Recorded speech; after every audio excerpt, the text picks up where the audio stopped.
why are some people short of excellence in their work? Because, of course, this we find across the board in many industries, in many companies. There are some people that are actually short of excellence. Why is that the case? Is it that they don't know, or they don't, they cannot be excellence, or are there some things responsible for that? I don't think they don't have excellence. I think they're just not using it. They're not in their lane.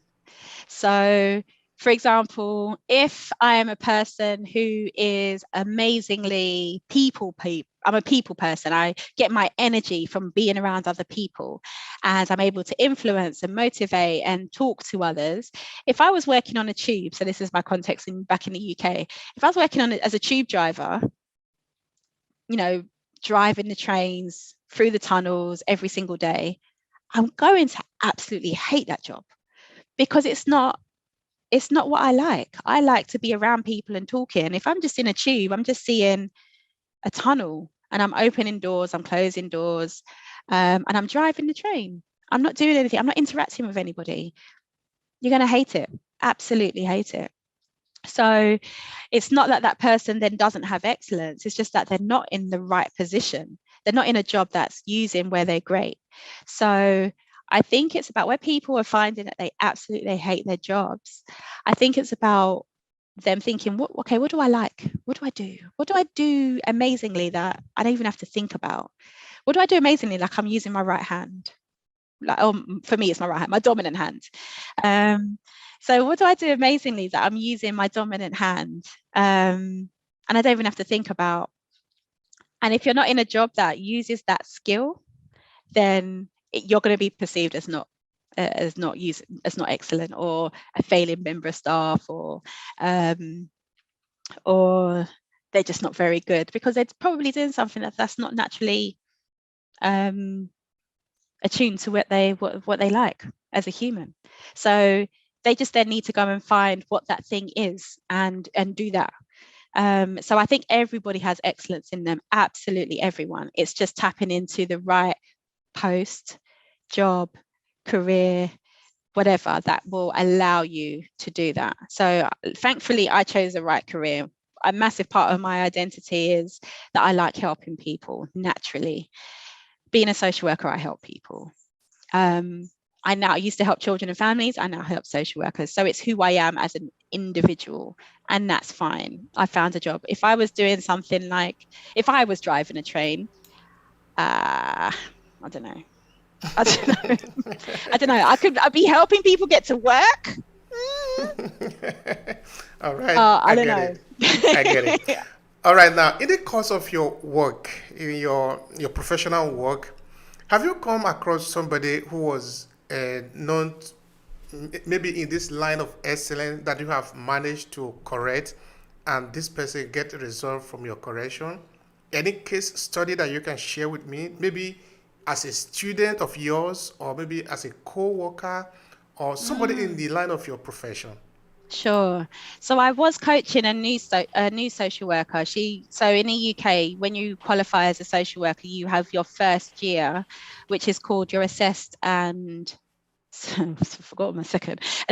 supported year in employment. So when you go into statutory social work, usually, but not always, but when you go into statutory social work, you are supported within a program. So you have a reduced caseload, you have to do some additional reports just to kind of evidence what you're doing in your role, do some reflections and things like that. So I had a social worker who was in this year, and she had a caseload that was, she should never have had. It was just way too much for a new social worker to have. So she was completely stressed out, and feeling like she couldn't do it. But because of who she was as an individual, she's actually very similar to myself, like in terms of if failure is crippling. So she felt that because she wasn't able to manage everything, or she felt like she wasn't able to manage everything, that she was completely failing at everything.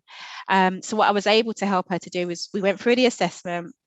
I explained to her about her perfectionism and how she wants to make sure that everything is great, but then also acknowledged that the workload that she had was not okay. And anybody would struggle with that. Even a manager and a very experienced social worker would struggle with the caseload that she currently had. So what I was able to help her do is kind of just acknowledge some of her fears in terms of failure and letting people down.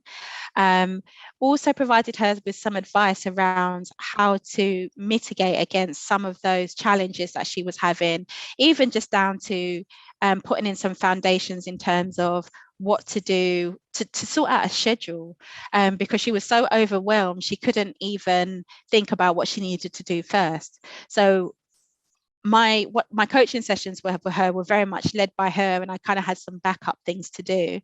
And I just said at one point, I just said, look, let's just do your schedule for the next few weeks about what you're going to be doing when, because she was working weekends, she was working evenings, she was working on annual leave, which is just unfortunately so typical for social workers. And I was just like, no, you're in your first year.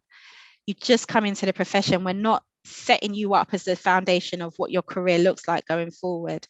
So I was able to help her kind of just set down some foundations of, set down a schedule, of what she could be doing, what she needed to block out, what her calendar looked like, just some practical tips about how she could do it all. And she was able to. And I got a really lovely email from her when she had finished kind of her first year, saying that she was reflecting over the year. She feels so much better as she's come out of the year. Two of her cases that were quite really challenging at the time had come to an end, so she had a lot more space anyway. But she certainly thanked me for the support I was able to give her, because it not only helped her to understand the way that she thinks, but also just that practical support of helping her work out what was a priority and what wasn't, was so key to helping her just feel like, okay, I just need to focus on this today. I don't need to worry about everything else. And even just giving her the permission to turn her phone off at 5 o'clock because she felt like she needed to keep her phone on. I said, there are services that happen that kick in at 5 o'clock that can take a call. You don't have to keep your phone on 24/7, your work phone, turn it off. And it's almost as if she needed permission to be able to do that. Even though she knew she could, I was saying to her, turn your phone off at 5. The emergency duty team will pick it up if anything happens. It is not your responsibility. So that I would say that she was the first person that came to mind when you mentioned that, because she was really struggling and was able to come out at the other end, really reflect on it, say that it wasn't okay, it was extraordinary what she was doing, but she did, like, I celebrated her. And I think that's also important. When things go well, you get through it, celebrate your wins. Like, that was, I said, listen, I don't even know if I would have been able to. I mean, I would have, but I wouldn't want to. I definitely wouldn't want to have had her caseload. But I said, look at that. That is going to set you up amazingly for the rest of your career. Because if you can handle that in your first year, you're going to be awesome. Not to say that you should allow your manager to then pile that on you forever, because that's not okay. That's not your new baseline. But it was phenomenal that she was able to come through it and do all of that work, because it wasn't okay, but she got through it and it was amazing. And I was able to help her through that as well. Thank you for that. That is very important. And people also, of course, need to understand that you have gone through this process. That is why you are talking about it. You are talking about your experience, and you are also now helping people to be able to overcome some of these challenges. Mm-hmm. Okay, we have gotten to a point where we tell our guests to advertise themselves. So for people that want to get to know you, how can they connect with you? Are you having offer there? So use these small seconds for it. Okay, no problem. So you can connect with me via LinkedIn. My name is Nadine Boyne on LinkedIn. I also have an Instagram which shares a bit more of my own story and the things that I do in my own life. So on Instagram, I am Nadine.klb. And if you are a social worker out there, wherever you are in the world, and firstly would like to contribute towards my book, get in contact. Either send me a message on LinkedIn or Instagram. I also have a Instagram specifically for the social work coaching that I'm doing. It's currently under development, and I will be starting to put some stuff up in April. So 1st of April, you will see some more posts going up to give you some information about helping you to understand yourselves, and how that would relate to you as a practitioner. It is tailored to social workers, but the information would be for anybody. So feel free to follow me. And that page is called Social Work Discovery, also on Instagram, and there will be a page that is about to pop up on LinkedIn. So that is how to contact me. My contact details are available on all of my pages. So send me a message if you're interested to contribute towards the book, to get some coaching, or just to keep in touch and see what I'm up to. And as I start to develop all of my programs and start advertising things, if it's something that you are interested in, you want to understand yourself more, where you're excellent, then get in contact. All right. So all of you have heard it. So get in contact with Nadine. She's really brilliant, of course, as you can see. All right. Now to come to the last thing I'm going to ask you here just now, how to do with how do you, in a more practical sense, how do you develop excellence in workplace? How do I develop excellence in a workplace? I start with individuals or the manager. Help the manager to understand who their staff are.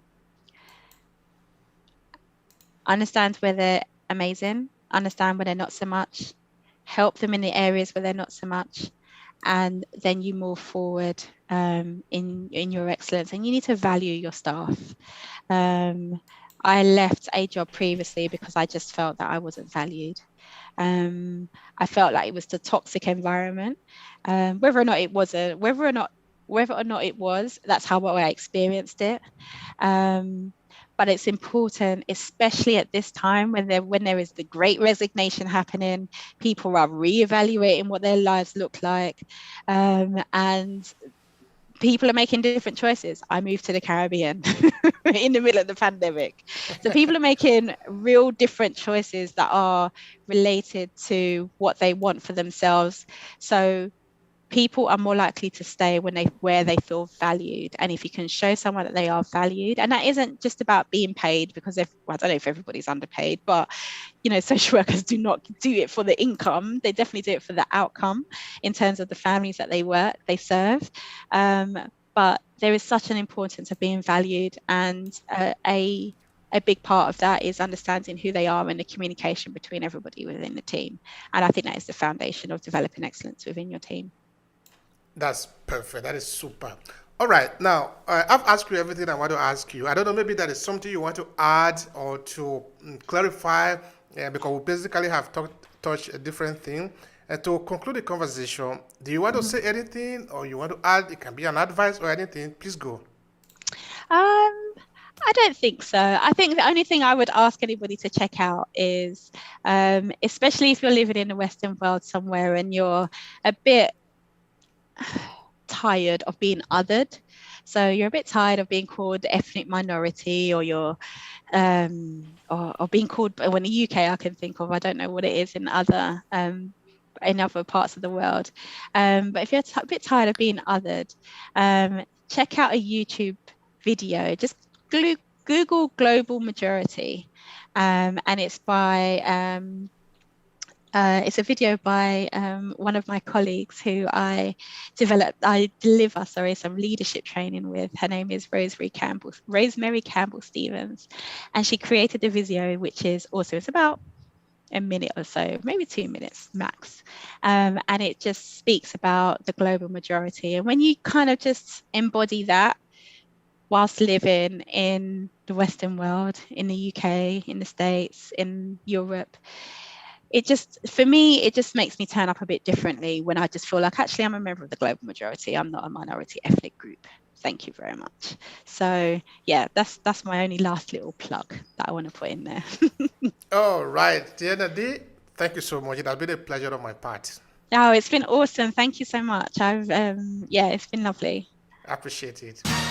If you enjoyed this podcast, make sure you subscribe so you never miss any of our future episodes. Rate and review Obehi Podcast and share with your friends who might need it. I remain Obehi Ewafo. Thank you so much for listening, and talk to you in the next episode.